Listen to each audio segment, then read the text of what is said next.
2 பேரும் நாங்கள் 2 பேரும் ஒரு காலத்தில் ட்ராமாவில் நடிக்கும்போது இதே சொன்னேன்.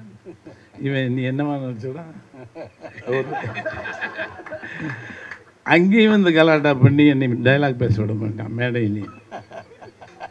பூட் பழி சார். ஒரு நல்ல நன்மை. விஷயம் என்னென்னா, அள்ளி நகரத்தில் ட்ராமா நடக்குது. ஒரு சீனுக்கு அடுத்து வந்து இவருக்கு இப்போ மாற்றிட்டு போகிறதுக்கு ட்ரெஸ் இல்லை. நாங்கள் பிட்டில் ஹார்மோனிய பிட்டில் இங்கே வந்து கீழே வந்து உட்காந்து வாசிச்சுட்டு இருக்கோம், சைடில் உட்காந்து வாசிச்சுட்டு இருக்கோம். நான் பாஸ்கர் ஷர்ட்டை கழட்டு அப்படின்னா, யோ என்னையா வாசிக்கிட்டு இருக்கேன் நீ வேறு, நீ கழட்டு சீனுக்கு போனடா சீக்கிரம் கழட்டு, ஷர்ட்டை கழட்டி மாட்டிட்டு போயிட்டு சீனில் ஆக்ட் பண்ணிட்டாரு. இதில் எனக்கு என்ன ப்ராப்ளம்னா, அடுத்த நாள் நான் தெருவில் வந்து ஷர்ட்டை தான் போட்டு போகணும். ஐயோ இந்த ஷர்ட்டை போட்டு போனேன், இப்போ எல்லாரும் இவர் ஷர்ட்டை அவன் பாரதி ராஜா ஷர்ட்டை இவன் போட்டு வரா, ஓ அவர் ஷர்ட்டை போட்டு வர்றாரா அப்படின்னு நல்லா பேசுவாங்க.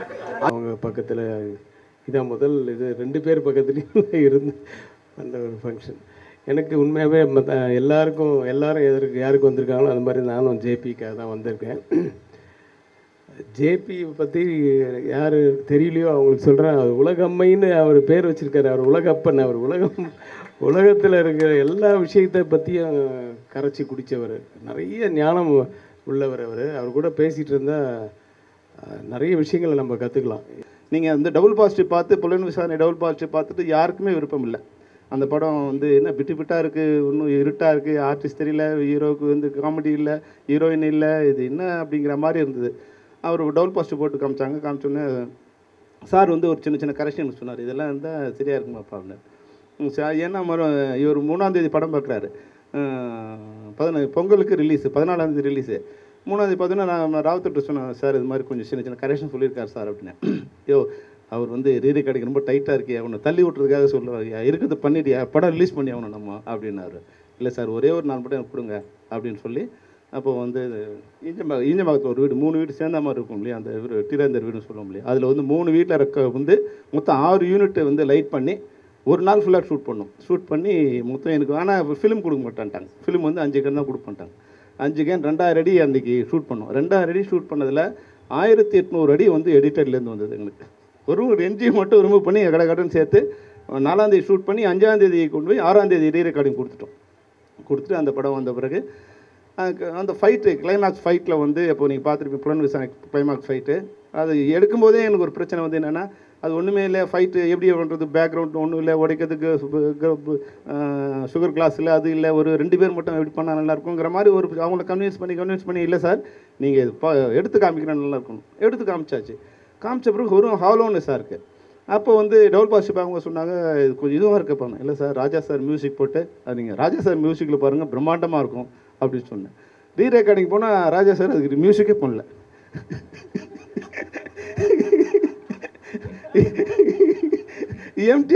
எம்டியாக விட்டுட்டாரு. ஏற்கனவே எனக்கு இங்கே நீங்கள் ஃபஸ்ட்டு படம் டைரக்டரில் வரலாம் கமெண்ட் பண்ணுவான், யாருக்கு தான் பயப்படுன்னு தெரியாது. இல்லையா, ஒரு ஃபஸ்ட் படம் டைரக்டருக்கு டார்ச்சர் வழியில் போகிறவங்களாம் ஐடியா சொல்லுவான். அந்த எல்லாத்தையும் கேட்டாகணும், எதையும் நோ சொல்ல முடியாது. அது எவ்வளோ டார்ச்சராக இருக்கும். இப்போ போய் என்ன சொல்கிறது, போய் அவங்கள்ட்ட போயிட்டு ராஜா சார்கிட்ட சொன்னால், yo silence is also a music போயா. இப்போ மண்ணுனா என்ன மணல்னா என்னன்னு ஒரு முறை கேட்டார் பெருமாண்டி படத்துக்கு பாட்டு எழுதும்போது. மண்ணுனா மண்ணு தான், மணல்னா மணல் தான். என்ன அது தெரியுதுயா, மண்ணுக்கு என்ன மண்ணுக்கு மணலுக்கு என்ன வித்தியாசம்னா, அது வித்தியாசமா மண்ணுக்கு 2 எழுத்து, மணலுக்கு 3 எழுத்துன்னு என்ன சின்ன பையன் மாதிரி பேசுகிற. இப்போ எழுத்துனா என்ன, எழுதப்படுவது எழுத்துன்னு சொல்லக்கூடாது. உங்கள் புலவர்கள் பாடியில் என்ன சொல்லுவீங்க, சொல்லு அப்படின்னாரு. ஒலி வடிவில் கேட்கப்படுகின்ற ஒன்றிற்கு வரி வடிவம் கொடுப்பதற்கு பெயர் எழுத்து அப்படின்னா. அது மாதிரி சொல்லு மண்ணுனா என்னது உண்மையிலே தெரியலே நான் ஒத்துக்கிறேன், தெரியல. உடனே சொன்னார், செம்மண் புழுதி மண் மாதிரி மண்ணில் உட்காந்தா என்ன ஆகும் அப்படின்னு கேட்டார்.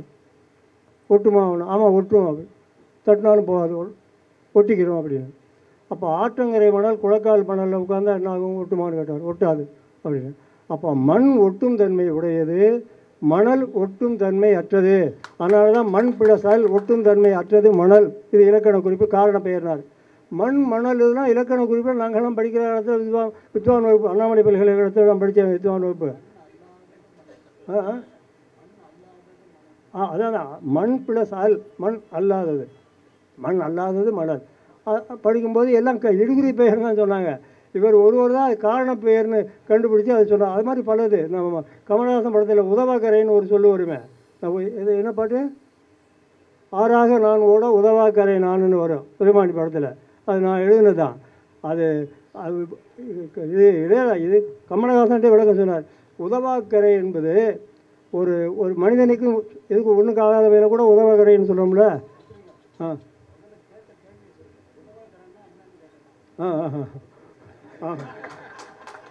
உதவாக்கரைன்னா என்னன்னு கேட்டாராம்மா. இப்போ உலகமை படத்தில் இசை வெளியீட்டு விழாவில் உலகமையை பற்றி பேசுகிறத விட்டுட்டு எல்லாரும் என்னை பற்றி பேசிகிட்டு இருக்காங்க. நீங்கள் என்ன சொல்கிறீங்க?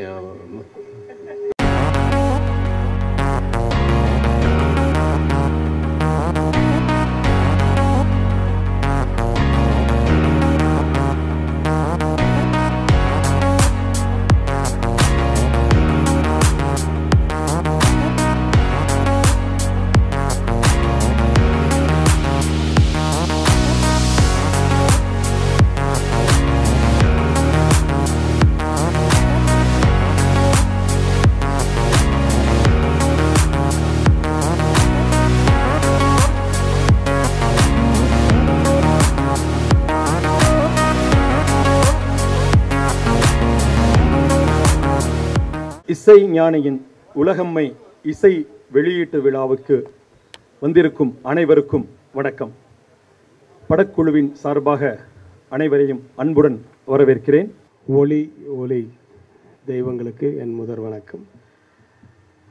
ஒரு ஒளி வந்து காலையிலேருந்து ஒன்றுமே சாப்பிடாம இப்போ தான் சாப்பிட போயிருக்கார். ஸோ அவர் செய்ததை பார்த்தும் இவர் செய்ததை கேட்டும் திரையுலகில் வளர்ந்தவர்கள் பலர், அதில் நானும் ஒருவன். இன்றைக்கி அவங்க பக்கத்தில் நிற்கிறதுக்கும் உட்காரத்துக்கும் அளவுக்கு அந்த அளவுக்கு நமக்கு வந்து ஒரு வளர்ச்சி வந்திருக்குன்னா அது அவங்களுடைய கருணை தான். அவங்களுக்கே தெரியாமல் அவங்க சொல்லி கொடுத்த பாடத்தை நம்ம பார்த்து கேட்டு அது மூலிமா படித்து வளர்ந்தவங்க. ஸோ ரொம்ப நன்றி ஜேபி ஃபார் திஸ் ஆப்பர்ச்சுனிட்டி. அவங்க பக்கத்தில் இதான் முதல் இது 2 பேர் பக்கத்துலேயும் இருந்து அந்த ஒரு ஃபங்க்ஷன். எனக்கு உண்மையாகவே எல்லாரும் யாருக்கு வந்திருக்காங்களோ அது மாதிரி நானும் ஜேபிக்காக தான் வந்திருக்கேன். ஜேபி பற்றி யார் தெரியலையோ அவங்களுக்கு சொல்கிறேன். அவர் உலகம்மைன்னு அவர் பேர் வச்சுருக்காரு. அவர் உலகப்பன். அவர் உலகத்தில் இருக்கிற எல்லா விஷயத்தை பற்றியும் கரைச்சி குடித்தவர், நிறைய ஞானம் உள்ளவர். அவர் கூட பேசிகிட்டு இருந்தால் நிறைய விஷயங்களை நம்ம கற்றுக்கலாம். என் கூட வந்து என்னுடைய கதை விவாதத்தில் வந்து ஒரு 4 படம் ஒர்க் பண்ணியிருக்காரு. ஸோ ரொம்ப வருஷமாக வந்து சினிமாவில் ஏதாவது ஒரு ரீச் ஆகணும்னு இந்த படத்தில் நீங்கள் கண்டிப்பாக ரீச் ஆவீங்கன்னு நினைக்கிறேன். நிறைய சென்டிமெண்ட் உள்ள ஒரு ஆள். அதனால தான் அவர் வந்து வி ஜெயபிரகாஷ்ன்றதை விஜய் பிரகாஷ் அப்படின்னு மாற்றிருக்காரு. அதுவே அவருக்கு விஜயம் நல்ல ஒரு வெற்றி கொடுக்கும்னு ஆண்டவனை பிரார்த்திக்கிறேன். ஸோ வாழ்த்து வந்து வயது இருக்குது, ஏன்னா உங்களை வாழ்த்து எனக்கு வயது இருக்குது. இந்த படத்தில் இப்போ டெஃபினட்டாக நல்லா இருக்கும் அப்படின்றதுக்கு எனக்கு ஒரு சாட்சி என்னென்னா, இந்த படத்தில் எனக்கு இன்னொருத்தர் தெரிஞ்சவர் வந்து கேவி மணி சார். அவர் வந்து நான் அசிஸ்டன்ட் டைரக்டராக இருக்கும்போதுலேருந்து அவர் ஸ்டில் ஃபோட்டோகிராஃபராக இருந்து அதுக்கப்புறமா கேமராமேன் ஆகிட்டு அவர் மிகப்பெரிய லெவலில் வளர்ந்துருக்கார். பரதராஜ் சார் யூனிட் அவர் வந்து ரொம்ப ஸ்ட்ரெயிட் ஃபார்வர்டுன்னா அப்படி. அவர் வந்து என் காதில் நேற்று வந்து இப்போ பத்திரிக்கை கொடுக்கும்போது, சார் வித்தியாசமான ஒரு நல்ல படம் சார், கண்டிப்பாக நீங்கள் வரணும் அப்படின்னாரு. அது ஒன்று போதும், ஒரு அத்தாட்சி. ஏன்னா அவர் வந்து பொய் சொல்கிறதுக்கு தேவையில்லை. அவர் எங்கேயோ போய் நின்று இருக்கலாம், ஆனால் அவர் அது யாரு கூடயுமே சேர மாட்டார். ஒரு மாதிரி வித்தியாசமான ஒரு ஆள். எப்போவும் ஸ்ட்ரெயிட் ஃபார்வர்டு, உண்மை மட்டும்தான் பேசுவார். ஸோ அந்த உண்மை ஜெயிக்கட்டும். ஜெயபிரகாஷ் இந்த படம் உலகம்மை. அவர் கொஞ்சம் வருத்தப்பட்டார் ஹீரோயின் வரலன்னு. அதுக்கெல்லாம் பல காரணங்கள் இருக்குது. இந்த படம் முடிஞ்சவுடனே உங்கள் காலில் வந்து அவங்க விழுவாங்க.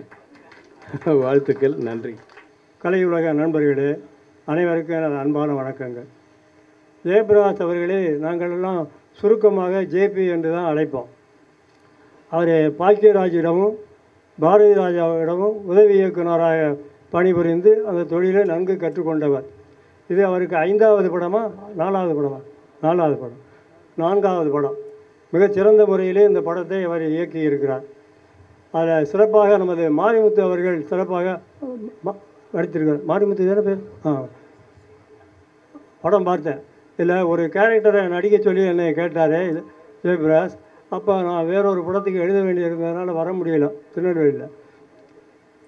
ஆனாலும் அந்த நான் நடிக்க வேண்டிய கேரக்டரில் நடித்த அந்த பாத்திரத்துக்கு நான் டப்பிங் குரல் கொடுத்துருக்கேன். நானும் டப்பிங் பேசுவேன்னு ராஜா தெரியணும்ல, அதுக்காக சொல்லிக்கிறேன். இதில் இளையராஜா எழுதிய பாட்டு என்ன, என் மனசு எனக்கு தெரியலைங்கிற பாட்டு இப்போவே ஹிட் ஆகிருச்சு. இந்த பாட்டு படத்தில் இந்த பாட்டு தான் ஹிட்டு. அப்படிப்பட்ட அவர், அதாவது இந்த படத்துக்கு ஒரு ப்ளஸ் பாயிண்ட்டு, கூடுதல் தகுதியை இளையராஜா இசை தான். நான் முதல் பாட்டு எழுதிய படம் அதையும் நான் சொல்லிடுறேன் இந்த இடத்துல, எல்லாத்துக்கும் தெரியும். இருந்தாலும் பொண்ணுக்கு தங்க மனசுன்னு ஒரு படம் 1973 வந்தது. அப்போ அந்த படத்துக்கு இசை ஜி.கே. வெங்கடேஷ். கங்கை காவிரி வைகை எழுதிய பாடுற மாதிரி ஒரு பாட்டு எழுதிட்டு வர சொல்லிட்டார் பாலமுருகன், மாதவன் டைரக்டர். எழுதிட்டு போயிட்டேன்.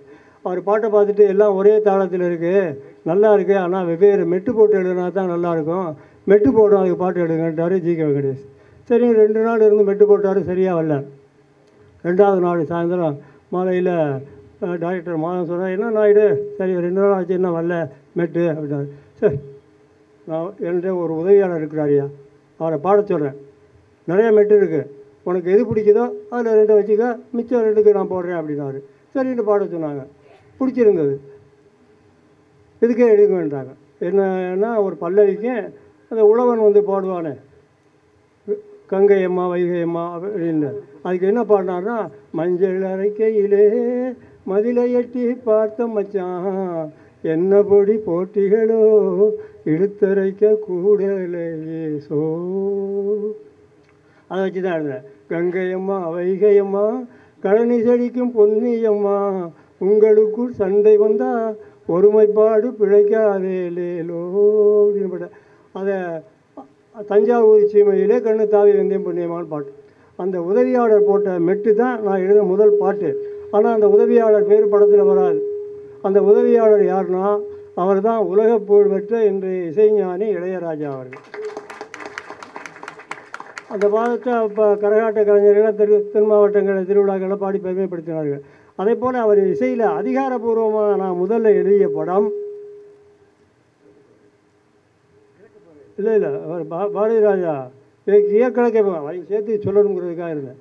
ஏன்னா அதுக்கு ஏற்கனவே ஒரு பாட்டு செல்வராஜ் சொல்லி எழுதி கொடுத்துருந்தேன். அது பாட்டு நல்லா இருக்குது, நான் மெட்டு போட்டு எழுதலாம், இளையராஜா மெட்டு போட்டோன்னு கூப்பிட்றோம்னாரு. மெட்டு போட்டோன்னு கூப்பிட்டாங்க. அப்படி அதில் எழுதின பாட்டு தான் இளையராஜா இசையில் அதிகாரப்பூர்வமாக நான் எழுதிய முதல் பாட்டு கிழக்கே ரயில், மாஞ்சோலை கிளிதானோ மான்தானோ தெப்பந்தோப்பு குயில்தான். அந்த பாட்டுக்கு தான் 1978-79ஆம் ஆண்டு சிறந்த பாடலாசிரியராக தமிழக அரசு என்னை தேர்ந்தெடுத்தது.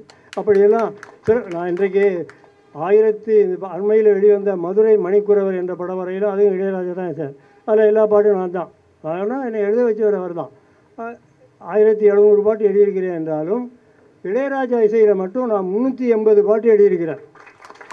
அதில் 200 பாட்டு ஹிட்டான பாட்டு, மற்ற மியூசிக் டைரக்டர் எழுதின பாட்டு 50 பாட்டு, 250 ஹிட்டான. அது எல்லாவற்றிற்கும், அதனால தான் சொன்னேன், எல்லாவற்றிற்கும் எங்களுக்கு மூல காரணமாக இருப்பவர் அண்ணன் இளையராஜா அவர்கள்.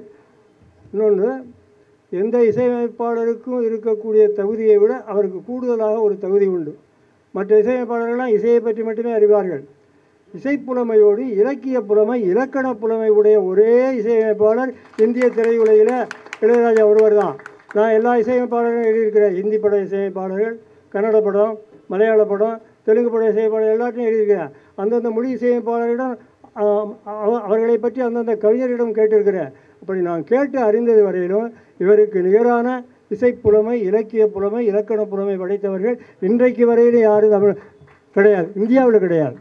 இதை விஸ்வநாதன் அண்ணனை வச்சுக்க கூட ஒரு விழாவில் இவருடைய முத்துரையன் கவிதைகள் வெளியீட்டு விழாவில் சொல்லியிருக்கேன். ஒன்றே ஒன்று உங்களுக்கு சொல்கிறேன். இப்போ மண்ணுனா என்ன, மணல்னா என்னன்னு ஒரு முறை கேட்டார் பெருமாண்டி படத்துக்கு பாட்டு எழுதும்போது. மண்ணுனா மண்ணு தான், மணல்னா மணல் தான். என்ன அது தெரியுதுயா? மண்ணுக்கு என்ன மண்ணுக்கு மணலுக்கு என்ன வித்தியாசம்னாரு. வித்தியாசமா மண்ணுக்கு 2 எழுத்து, மணலுக்கு 3 எழுத்துன்னு. என்ன சின்ன பையன் மாதிரி பேசுகிறா? இப்போ எழுத்துனா என்ன? எழுதப்படுவது எழுத்துன்னு சொல்லக்கூடாது. உங்கள் புலவர்கள் பாடியில் என்ன சொல்லுவீங்க? சொல்லு அப்படின்னாரு.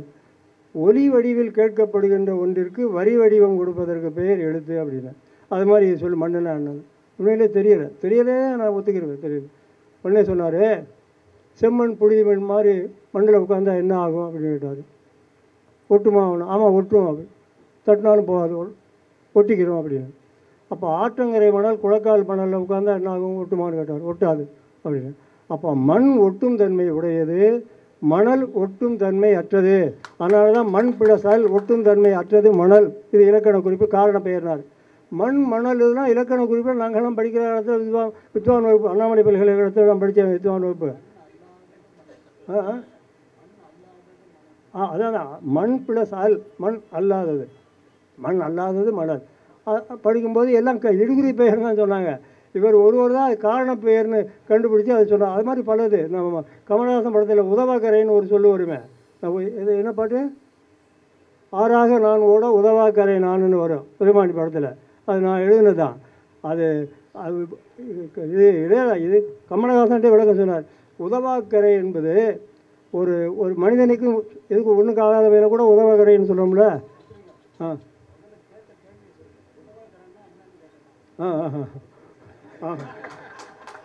உதவாக்கரைன்னா என்னன்னு கேட்டாராம்மா. உதவாக்கரைனா எதுக்கும் உதவாத கரை. அதாவது ஒரு ஆற்று தண்ணீர் ஒரு இடத்துல கொண்டு போய் சேர்ப்பதற்கு அந்த கரை உதவக்கூடிய வகையில் இருக்க வேண்டும். எங்கேயாவது ஓட்டை உடசையில் இருந்துட்டால் அந்த முழு தண்ணியும் கொண்டு போய் சேர்க்க முடியாது. அதனால் அந்த கரை உதவாக்கரை, ஓட்டை உடசையில் இருக்கிற உதவாக்கரை. அது மாதிரி சில மனிதர்கள் இருப்பாங்க, எதுக்கும் உதவாமல், எதுக்கும் பொறுப்பாக செய்ய மாட்டாங்க. அவர்களே உதவாக்கரைன்னு சொல்லுது. உதவாக்கரை என்பது இந்த ஆற்றை குறிக்கக்கூடிய அந்த இடத்துல வரக்கூடிய அந்த உதவாக்கரை இலக்கண குறிப்பு என்னென்னா ஈறுகட்ட எதிர்மறை பெயரச்சம். மனிதனை குறிக்கும் போது உதவாக்கரைன்னு சொல்கிறது அவனுக்கு பெயராக ஆகி வருகின்ற காரணத்தால் ஆகு பெயர் என்று சொன்னார். இப்படி இலக்கண குறிப்பு சொல்லக்கூடிய இசையமைப்பாளர் யார் இருக்கா? யாரும் கிடையாது. அப்படிப்பட்ட சிறப்புக்குரிய இசைஞானி இசையில் என்னையும் ஒரு பாட்டு எழுதி வச்சார். நான் எழுதுனதான் தெரியலை, எல்லாமே அவர் தான் தெரியல. இந்த விழாவை பேசிய நம்ம ஆர்கே செல்வமணி வந்திருக்கிறார், இசையமைப்பாளர் சங்க தலைவர் தினா அவர்கள் வந்திருக்கிறார். எல்லாரும் இசையிலையும் நான் எழுதியிருக்கிறேன். தினா இசையில் மேதைன்னு ஒரு படத்தில் எழுதினேன்.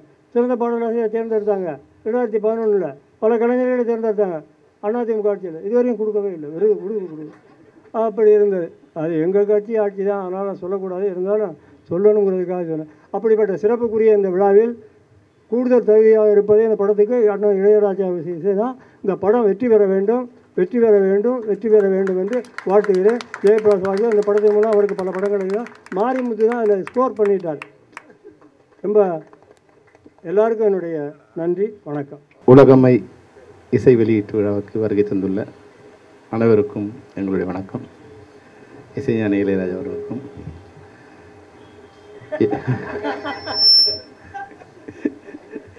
அவர் இப்போ நம்ம முத்துலிங்க ஐயா சொன்னாங்க இல்லையா, அவர் இசையமைப்பாளர், இலக்கணகர்த்தா, இப்போ காமெடி நடிகர்.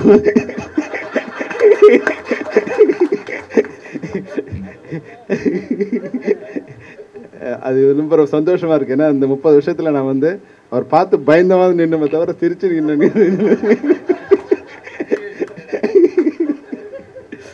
என்ன முதல் படம் போகும்போது விஜயகாந்த் சார் தான் கூப்பிட்டு போனார் ஃபஸ்ட்டு. இந்த மாதிரி இந்த ஃபிலிம் இன்ஸ்டியூட் பசங்க இன்ட்ரடியூஸ் பண்ணோம்.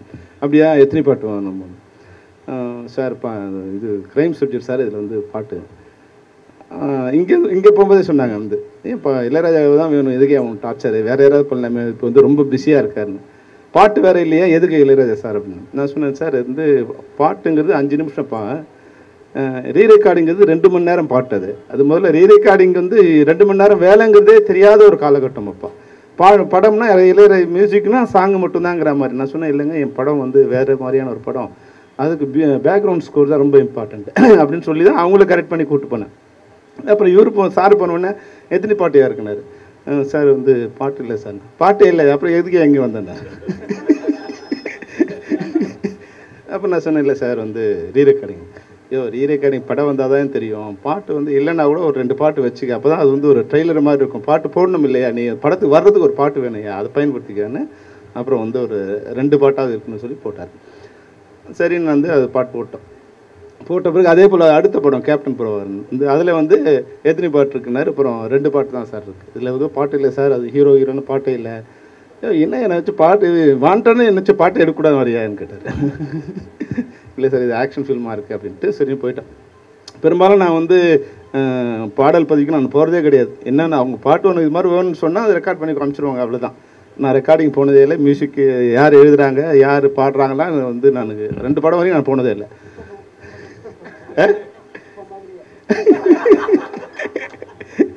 அப்புறம் வந்து கேப்டன் பிரபாகரன் வந்து போயிட்டு அங்கே வந்து மதுரை ஆண்டிப்பட்டிக்கான ஷூட் பண்ணிகிட்ருக்கோம். அப்போ வந்து இந்த கிளைமேக்ஸ் ஒரு பாட்டு வேணும்.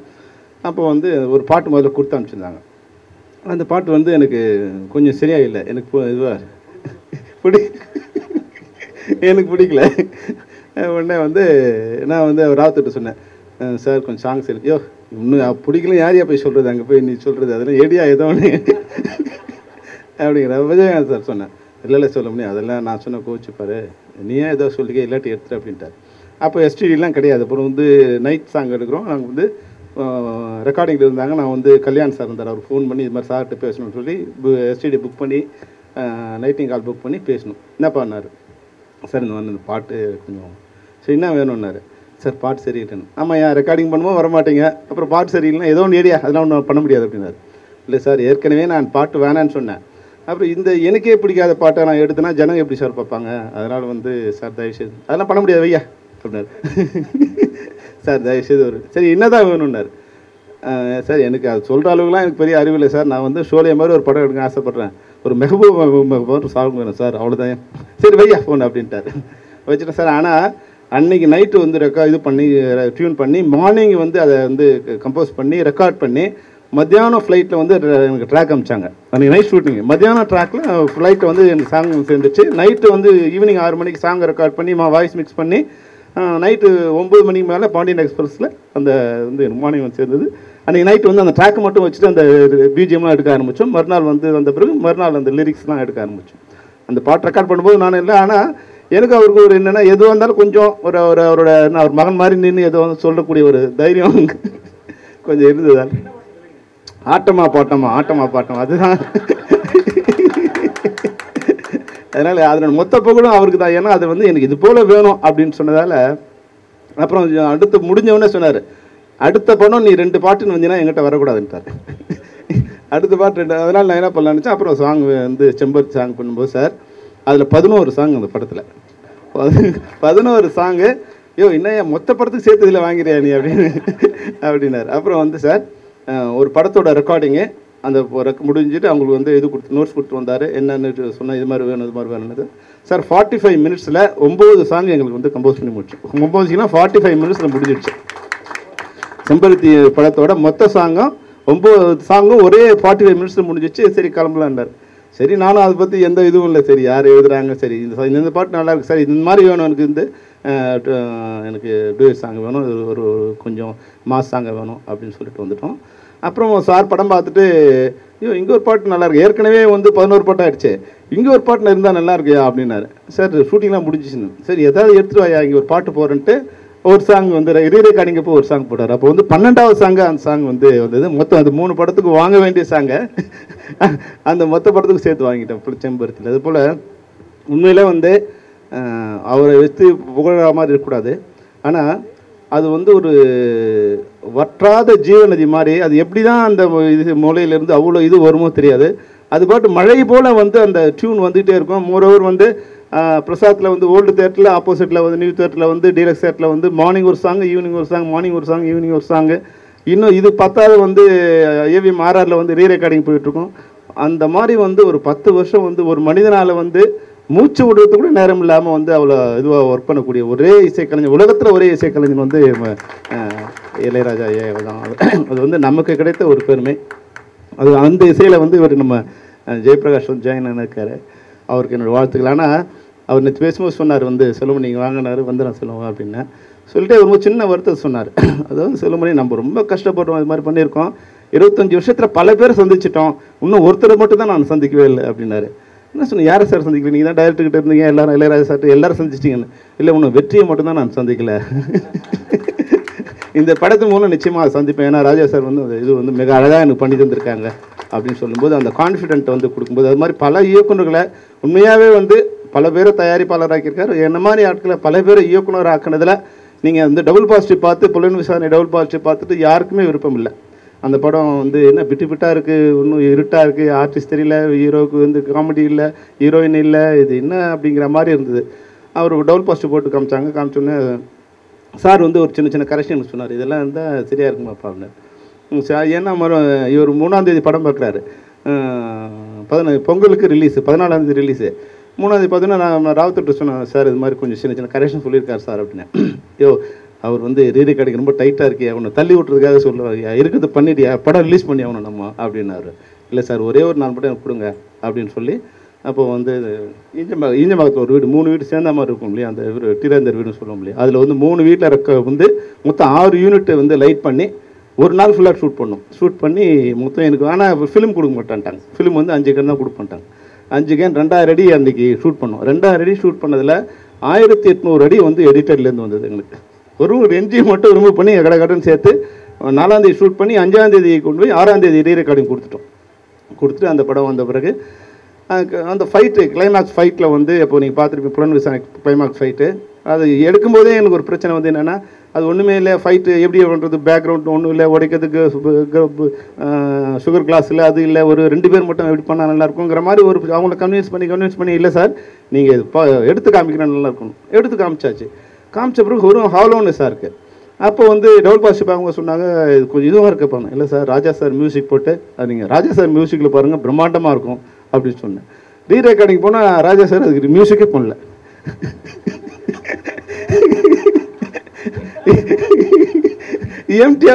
எம்டியாக விட்டுட்டாரு. ஏற்கனவே எனக்கு இங்கே நீங்கள் ஃபஸ்ட்டு படம் டைரக்டர் வரோம்லாம் கமெண்ட் பண்ணுவான், யாருக்கு தான் பயப்படும் தெரியாது. நீ ஒரு ஃபஸ்ட் படம் டைரக்டருக்கு டார்ச்சர் வழியில் போகிறவங்களாம் ஐடியா சொல்லுவான், அந்த எல்லாத்தையும் கேட்டாகணும், எதையும் நோ சொல்ல முடியாது. அது எவ்வளோ டார்ச்சராக இருக்கும். இப்போ போய் என்ன சொல்கிறது, இப்போ அவங்கள்ட்ட போயிட்டு ராஜா சார்கிட்ட சொன்னால், yo silence is also a music போயா அப்படிங்கிறாரு. என்னதான் சொல்கிறது, நான் வந்து பயந்து அப்புறம் வந்து அது அவங்ககிட்ட போய் சொல்லலை. ஆனால் அதுக்கு முன்னாடி அந்த ஃபைட்டுக்கு முன்னாடி அந்த குழந்தை சாகிற ஒரு சீன் இருக்குது, அங்கே வரைக்கும் மியூசிக் வந்து ஃபில்அப் பண்ணி அதோட ட்ராப் பண்ணி இந்த ஃபைட் வந்த உடனே சார் நீங்கள் படத்தில் இன்டர்நேஷ்னல் வரைக்கும் அந்த ஃபைட்டு வந்து மிகப்பெரிய வெற்றி பெறுது. காரணம் வந்து அது உணர்வுகின்ற இயக்குனர் என்ன மாதிரி இருக்கும், அவங்களுக்கு என்ன கொடுக்கணும், ஆடியன்ஸை எந்த இடத்துல அதை உட்கார வைக்கணுங்கிற வந்து சென்ஸ் வந்து அது பிளண்ட் ஆகுது இல்லையா. அது வந்து மியூசிக் டைரக்டரும் பிளண்ட் ஆனால் மட்டும்தான் அது மாதிரி படங்களை வந்து உருவாக்க முடியும். அது வந்து தானாக உணர்றது. இப்போது பாரதி சார் டைரக்டர் இருக்கா இல்லையா, பாரதி சார், அவர்கிட்ட மணிவண்ணன் சார் அசிஸ்டண்ட்டு. நாங்கள் முதல் முறையாக நாங்கள் வந்து ரீ ரெக்கார்டிங் ஒரு படம் போனோடனே டபுள் பாசிட்டிவ் பார்த்துட்டு ரீல் போட்டோன்னே மணிவன் இவங்களாம் என்ன பண்ணுவாங்க, கடைசி நேரம் வரைக்கும் ஒர்க் பண்ணுவாங்க. உடனே ரீ ரெக்கார்டிங் ரீல் போட்டோம். உடனே மணிவண்ணன் சொல்கிறார், ஐயோ எப்படியாவது ஒரு அந்த ரீல் எடுத்து வந்துடுறியா, கொஞ்சம் கரெக்ஷன் இருக்கியான்னு. அங்கே மேலே கொடுக்க மாட்டேங்கிறான் ரீலை. கொஞ்சம் அவர் அந்த கல்யாண் சார் கொஞ்சம் ஏமாற்றி ரீலை கொண்டு வந்து கரெக்ஷன் பண்ணி போனால் இவங்க ரீ ரெக்கார்டிங் வாசிச்சா நான் சிங்க் வருது. சிங்க் வந்தோடனே உன்னை கூப்பிட்டா, ஐயோ வாயங்கண்ணர் இது ரீலை கரெக்ஷன் பண்ணிக்கிறேன், மாற்றினீங்களா, இது லென்த்து மாற்றினீங்களான்னு. நான் ஆமாம் சொல்கிறேன், டைரக்டர் வராங்க பக்கத்தில் இருக்காரு, தலையாட்டார். நான் அப்படின்னா, யோ நான் போட்ட இதுக்கு அது வந்து கரெக்டாக மேட்ச் ஆகல, அந்த இது ஆரம்பிக்கும் லென்த்து கரெக்டாக இருக்கும், முதல்ல எடுத்துப்பாரு அப்படின்னாரு. நான் சொல்லிட்டேன், இல்லை சார் டைரக்டர் தெரியாது, டைரக்டர் நீங்கள் வரதுக்கு முன்னாடி ஒன்று சொல்லியிருந்தார், நான் பண்ணலை, ஏன்னா டைரக்டர் அங்கே காட்டி கொடுக்க முடியாது, அதனால் டைரக்டருக்கு தெரியாமல் நான் போய் சேஞ்ச் பண்ணிட்டு சொன்னேன். நீங்கள் டைரக்டர் முன்னாடி சொன்னீங்கன்னா அவர் என்ன வேலையை வந்து எடுத்துருவார். உடனே அது ஆனால் எனக்கு எது சொல்ல வரேன்னா, ஒருத்தர் படம் பார்க்கும்போது அந்த ஃப்ரேம் எவ்வளோ லென்த்துக்கு வருது, அங்கே எங்கே மியூசிக் ஆரம்பிங்கிற சென்ஸ் வந்து அப்படி கம்ப்யூட்டர் மாதிரி ஒரு மூலையிலேருந்து வர்றதுங்கிறது வந்து ஒரு மிகப்பெரிய வரப்பிரசாதம். இது நான் அசிஸ்டன்ட் டைரக்டராக இருக்கும்போது அந்த இது, அப்புறம் டைரக்டராக இருக்கும்போது இந்த பிரச்சனை வந்து படம் பார்த்து எல்லாரும் சரியில்லைன்னு சொல்லும்போது அவர் சொன்னார், இந்த சீன் இப்படி இருந்தால் நல்லாயிருக்கும், இந்த கரெக்ஷன் இப்படி இருந்தால் நல்லாயிருக்கும் அப்படின்னு. அதுபோல் அவரோட ஞானம் வந்து சொல்லும்போது ஒரு பாடல் வந்து சரியா இல்லை. இன்னும் ஒரு சின்ன விஷயத்தோடு நான் முடிச்சுக்கிறேன். ஒரு பாடல் வந்து எனக்கு கொஞ்சம் சரியா இல்லை, அப்படி பார்த்தேன். சார் இந்த என்ன கொஞ்சம் லிரிக்ஸ் சொல்லியா, என்ன இது தமிழில் சொல்லியாருனார். சார் இது வந்து பாடல், சரி பாடல் என்ன வேற என்ன சொல்லான்னு, கவிதையா இல்லைங்கிறியானார். ஆமாம், உனக்கு அந்த வி எடுனார். அது வி எடுத்த கதை, உன்கிட்ட கதை இல்லையா, அதனால கதை தான் கவிதை.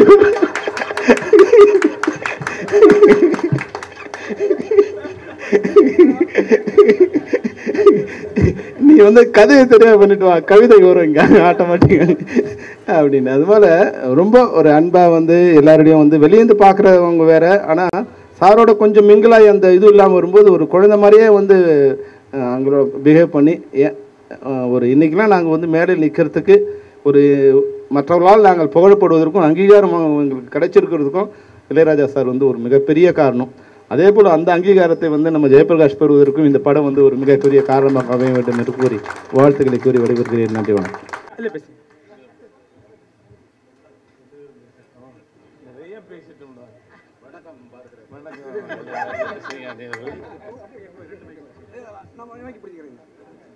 முதல்ல ஜெயபிரகாஷ் மைக்கு வந்தது அவர் கொடுத்துறீங்களா? முதல்ல ஜெயபிரகாஷ் வந்து உன் பேரை சொன்னார். உன் பேரை சொன்னதுனால வந்து சரி இப்போ படம் பண்ணுவார் போல் இருக்கு, நல்லா இருக்கும் போல் இருக்கு அப்படின்னு படம் எல்லாம் முடிச்சிட்டாரு. அந்த படத்துக்கு நான் பேக்ரவுண்ட் ஸ்கோர் பண்ணணும் அப்படின்னு சொல்லி வந்தவர். அப்புறம் அப்படி சொல்லி ஆரம்பித்ததான் இது. இப்போ உலகமை படத்தில் இசை வெளியீட்டு விழாவில் உலகமையை பற்றி பேசுகிறத விட்டுட்டு எல்லாரும் என்னை பற்றி பேசிகிட்டு இருக்காங்க. நீங்கள் என்ன சொல்கிறீங்க? உன்னை பற்றி பேசலைன்னா இந்த நிகழ்ச்சி ஏன் கேளு. நீ ஜேபி வந்து சொல்லியிருக்கான், என் அசிஸ்டன்ட்னு சொல்லியிருப்பான். ஆமாம், நான் சொன்னேன் இந்த படம் நீ பேச 2-3 படம் நான் பிடிச்சிக்கிறேன். அப்படியே அப்போ எனக்கு சத்து இல்லைன்னு ஆயிடும். ஒன்று ஏன் நீ குறைவா நினைக்கிற? நீ வந்து இதுக்கு முன்னாடி 2-3 படம் பண்ணியிருந்தேன். ஆமாம், அதில் எல்லாம் ஒன்றா இதில் சாதிச்சிட்டான். அதுக்கு உறுதுணையாக இருந்தது நீ, சந்தேகமே இல்லை. எல்லாரும் உன்னை பற்றி நிறையா பேசிட்டாங்களா, நானும் பேசிட்டேன். மறுபடியும் தான் இந்த சூரியனை பற்றி எவ்வளோதான் சொல்கிறது, சூரியன் ரொம்ப போர் அடிக்கிறேன்.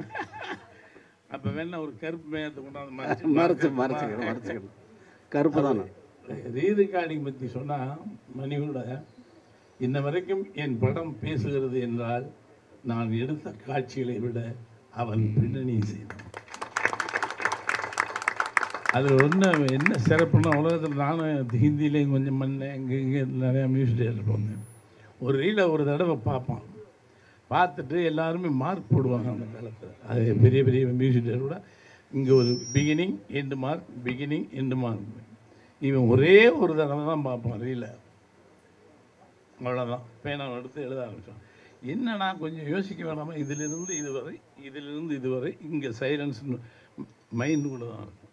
இந்த பேப்பரில் எழுதிட்டு வாசித்தான்னா சல்லுன்னு போய் விழுகும் மியூசிக்.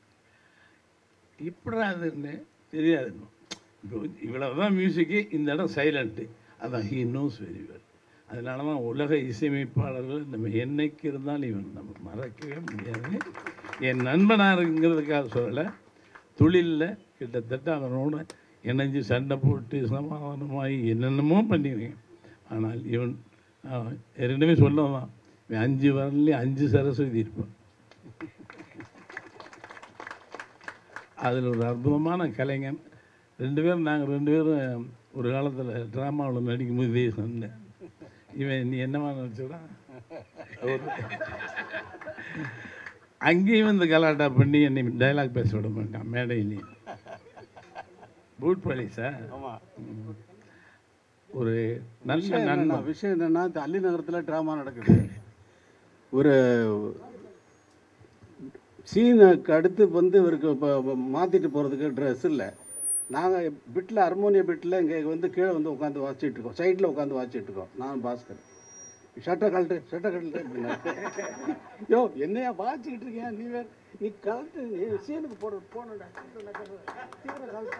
ஷர்ட்டை கழட்டி மாட்டிட்டு போயிட்டு சீனில் ஆக்ட் பண்ணிட்டாரு. இதில் எனக்கு என்ன ப்ராப்ளம்னா, அடுத்த நாள் நான் தெருவில் வந்து ஷர்ட்டை தான் போட்டு போகணும். ஐயோ இந்த ஷர்ட்டை போட்டு போனேன். இப்போ எல்லோரும் இவர் ஷர்ட்டை அவன் பாரதிராஜா ஷர்ட்டை இவன் போட்டு வரா, ஓ அவர் ஷர்ட்டை போட்டு வர்றாரா அப்படின்னு நல்லா பேசுவாங்க.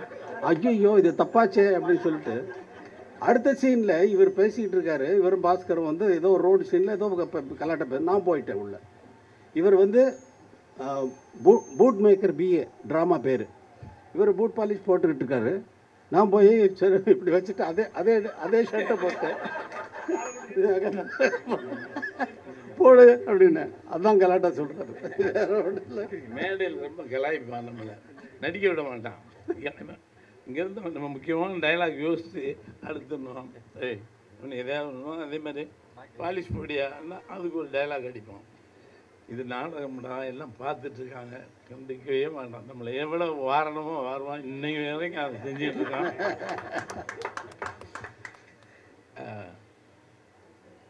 நான் என் பையன் டைரக்டரை பற்றி சொல்லி ஆனேன். படம் பார்க்கும்போது கம்ப்ளீட்டாக என்னென்னு ரீகலெக்ட் பண்ண மாதிரி இருந்துச்சு. காட்சிகள், அமைப்புகள், பேக் ட்ராப்ஸு என்னடா வர்ற என் சிஷியங்கிறது இந்த படத்தில் நிரூபிச்சிருக்கோம். ஏன்னா இது வரைக்கும் நிறைய ஜாதி சொந்தம் கழுத உதல்னு இன்னும் படம் தான். ஆனால் இந்த படத்தில் மண் வாசனையும் கூட தெளிவாக அழகாக சமூக சிந்தனையோடு எடுத்திருக்கோம். வாழ்த்துக்கள் ஜேபி. என் பையங்க இதில் பூரா ஈடுபட்டவங்க பூரா என் பையங்க. அந்த ஆர்ட் டைரக்டர் வீரசிங்கம் அவன் என் ஆள், கேவி மணி கேமரா அவன் என் ஆள். சினிமா உலகம் முழுக்க லிஸ்ட்டு சொல்கிறதா இருந்தால் உங்கள்கிட்ட வந்தவங்களுக்கு தானே ஜாஸ்தி. அது ஹீரோயின் ஆகட்டும், அது அசிஸ்டன்ட் டைரக்டர் ஆகட்டும், டைரக்டர்களாகட்டும், எல்லாமே ப்ரொடியூஸ்டு பை பாரதி ராஜா. அது உண்மையிலே அது ஒரு கவலைடா. எல்லாத்தையும் ப்ரொடியூஸ் பண்ணேன். இந்த படத்துக்கு ஹீரோயினை பார்த்துடலான்னு வந்து முடியும். அது ஒரு மனக்குறைவாகவே இருந்தது. அது அது ஒரு பெரிய ரொமான்டிக். ஒரு நல்ல டைரக்டர், நல்ல ரொமான்டிக் தெரிஞ்சவன் தான் நல்ல டைரக்டர். அழகுன்னு தெரியும். என்ன சாமி? இல்லை இல்லை, உன்னை பற்றி தெரியாமல் படம் பார்த்துட்டு பேசுனீங்க ஒருக்கா. அப்புறம் நம்ம ரொம்ப அற்புதமாக மண் வாசனையோடு பேசுவோம். ரொம்ப அற்புதமான நடிகை. பார்த்தா நடிகைன்னு சொல்ல முடியாது, ரொம்ப அற்புதமான நடிகை. அது மாதிரி பல விஷயங்கள் இருக்குது. இதில் என்ன சொல்ல வேண்டியதாக இருக்காடா? இல்லை படத்தை பற்றி பேச உலகமே. படம் உண்மையிலே ஜேபி சூப்பர். ரொம்ப நல்லபடியாக நீங்கள் வர்றதுக்கு எங்களுடைய இருவருடைய வாழ்த்துக்களும் இல்லை உரித்தாது. ஏன்னா படம் பண்ணி கொடுத்ததே உங்களுக்கு வெற்றி. நான் படம் பண்ணி ஒத்துக்கிட்டதை ஒரு வெற்றி. ஏன்னா இது இசை வெளியீட்டு விழா, இது நடக்க வேண்டிய சமாச்சாரமே இல்லை. ஏன்னா படத்தில் பாட்டே கிடையாது, வெறும் படம் தான் வந்தது. பேக்ரவுண்டுக்காக வந்தது. பேக்ரவுண்டுக்கு வந்த படத்தில் நான் பாட்டு போட்டேன். அவர் பாட்டுக்குன்னு ஒரு ஷாட்டு கூட எடுக்கலை. பாட்டுக்குன்னு ஒரு ஷாட்டு கூட கேமரா தூக்கிட்டு போகக்கூடாதுன்னு சொல்லிட்டேன். நான் பாட்டு போடுறேன், அதை வச்சு அதுக்கப்புறம் கிராஃபிக்கில் ஏதோ போட்டு கட் பண்ணி அங்கே போட்டு இங்கே ஒட்டி அங்கே ஒட்டி இங்கே ஒட்டி ஏதோ விட்டு அதை ஒரு பெரிய வெற்றி. அவருடைய கைத்திறமையை அவருடைய கலைத்திறமையை அதில் காட்டியிருக்காரு. அவ்வளோதான். பாட்டு ஒரு சுச்சுவேஷன் போட்டு நான் பாட்டு போடல. எல்லாம் எனக்கு வந்ததெல்லாம் அந்த இடத்துல எல்லாம் போட்டு இந்த இடத்துல ஒரு பாட்டு, அந்த இடத்துல ஒரு பாட்டு, அந்த இடத்துல ஒரு பாட்டு, அந்த இடத்துல ஒரு பாட்டு போட்டுகிட்டே இருந்தேன். ஏன்னா நான் தப்பிக்கணுமே.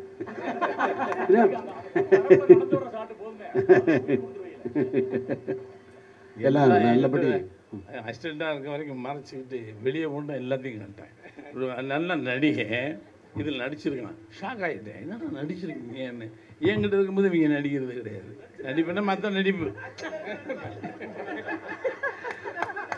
எல்லா டெக்னீஷியனும் என் ஆளு. உண்மையிலே அற்புதமாக இருந்தது. சொன்னேன் திரை உலகம் முழுக்க ஆளுங்க தான். வாழ்த்துக்கள். பேராசிரியர் குபேந்திரன் அப்புறம் தான் டைலாக் எழுதியிருக்கான். திருச்சியில் மிகப்பெரிய ஒரு இதில் இருக்க கல்லூரியில் என் மேலேயும் இளையராஜா மேலேயும் வெறியன். இதை எப்போ சொல்லலாம், என்னை தேடி கொடைக்கானலில் ஷூட் பண்ணிக்கிறீங்க. இங்கேருந்து யாருங்க நீங்கள்? நான் பேராசிரியர் குபேந்திரன். என்ன வேணும்? உங்கள் மேலேயும் இளையராஜா மேலேயும். என்னையும் சொல்லியா இளையராஜான்னு சொல்கிறேன் அப்படின்னு. நீங்கள் 2 பேர் இல்லைன்னா தமிழ் திரையுலகமே இல்லை. நீங்கள் என்ன பேராசிரியர் சினிமாவை பற்றி இவ்வளோ பேசுகிறேன்னு பெரிய வெறியன். இதில் டைலாக் எழுதி சூப்பர். God bless you.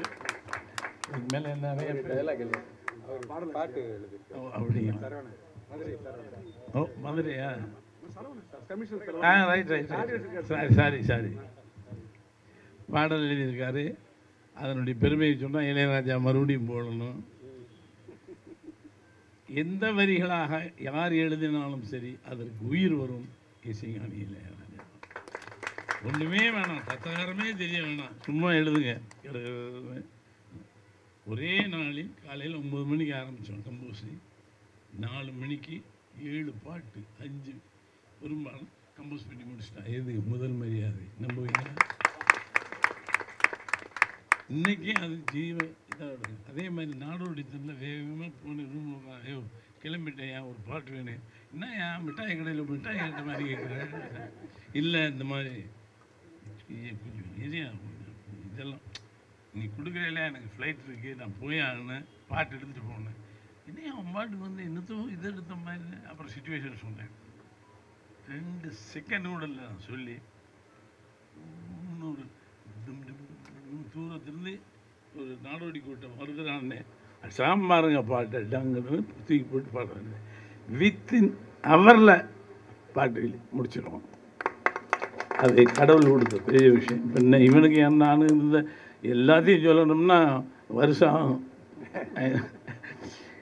அப்போ எப்பவுமே சொல்ல முதல் பாட்டு நீ ரஜினிக்கு வாசித்திருக்கலாம், கமலுக்கு லவ், எனக்கு தான் நான் ஃபஸ்ட் லவ் சாங் மேடையில் வெண்ணிலவின் காவலிலே நான் பாடின எழுந்திரிச்சு ஓடிருக்கான்.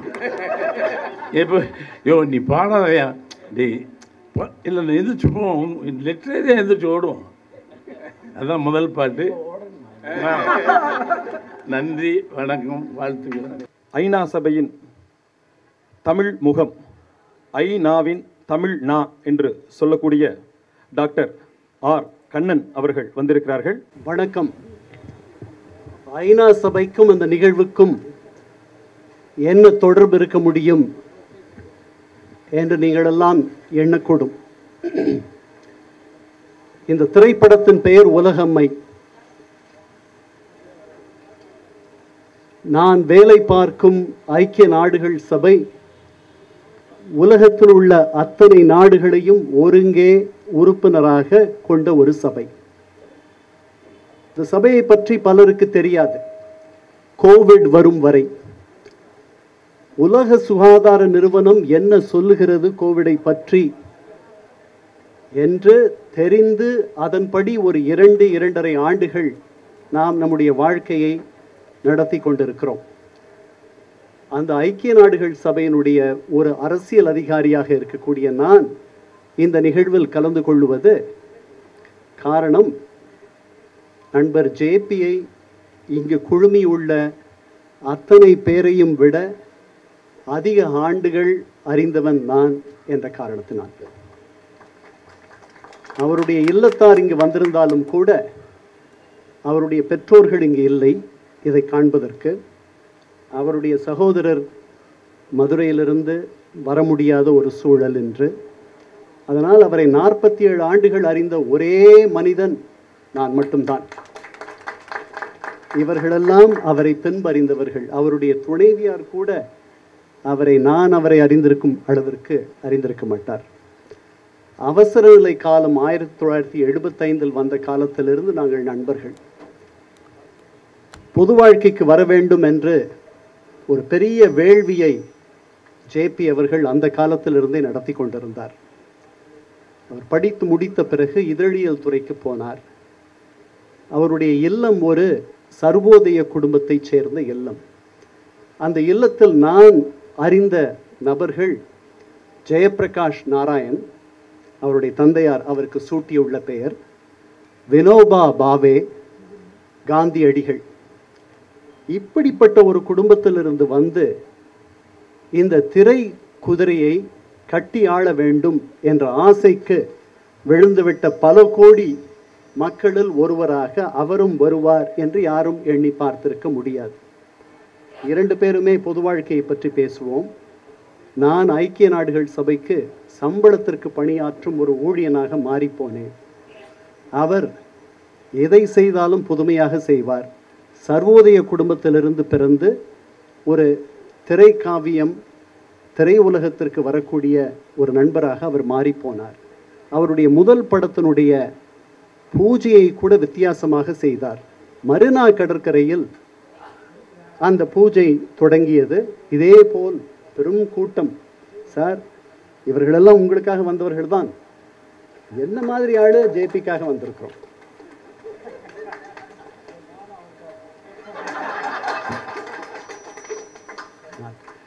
இந்த திரை குதிரையை தொடர்ந்து குதிரை ஓட்டுபவர்களுக்கு தெரியும், எனக்கு தெரியாது சார், குதிரை ஓட்டுபவர்களுக்கு தெரியும், ஒரு குதிரையை கட்டி ஆள்வது என்பது மிகவும் சிரமமானது. அதாவது திரைத்துறை மட்டும்தான் ஒருவரை இன்ஸ்டன்ட் ஞானியாக ஆக்கக்கூடிய வல்லமை படைத்த துறை இந்த துறை. கிரகஸ்தனாகவும் இருக்க வேண்டும், அதே நேரத்தில் வானப்பிரஸ்தனாகவும் இருக்கக்கூடிய ஒரு துறை என்றால் அது இந்த துறை. கல்யாணம் பண்ணிப்பார், வீட்டை கட்டிப்பார் என்று சொல்வதற்கு பதில் ஒரு திரைப்படத்தை எடுத்துப்பார் என்று சொல்லலாம். அந்த வேள்வியை செய்து வரும் ஜேபி, சில பேருக்கு வெற்றிகள் தாமதமாகத்தான் வரும். தாமதமாக வரும் காரணத்தினாலேயே அவர்களுக்கு தகுதி குறைவு என்று யாரும் எண்ணிவிடக்கூடாது.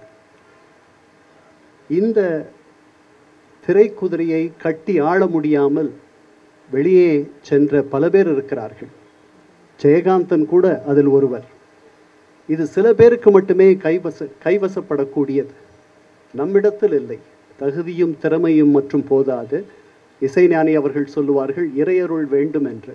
அந்த இறையருள் மக்களுடைய ஆதரவு மூலமாக கிடைக்கலாம். கிடைத்தவுடன் அடுத்த நாளே அதுவரை தெரியாத ஒரு நபர் அனைவரும் அறிந்த ஒரு நபராக மாறிப்போவார். அதுதான் இந்த திரையுலகின் வெற்றி சாதனை. அதற்காகத்தான் திரையுலகில் இருப்பவர்களை நட்சத்திரங்கள் என்று சொல்லுகிறோம். அவர்கள் பாதி நேரம் நாம் பார்ப்பதில்லை. இந்த உலகம்மை ஜெயப்பிரகாஷ், டாக்டர் வி ஜெயப்பிரகாஷை இந்த சந்திப்பிலிருந்து தமிழகம் அறிந்த ஒரு இயக்குனராக கொண்டு சேர்க்கும் என்ற நம்பிக்கையோடு அவரை வாழ்த்தி உங்கள் சார்பாக விடைபெறுகிறேன். நன்றி.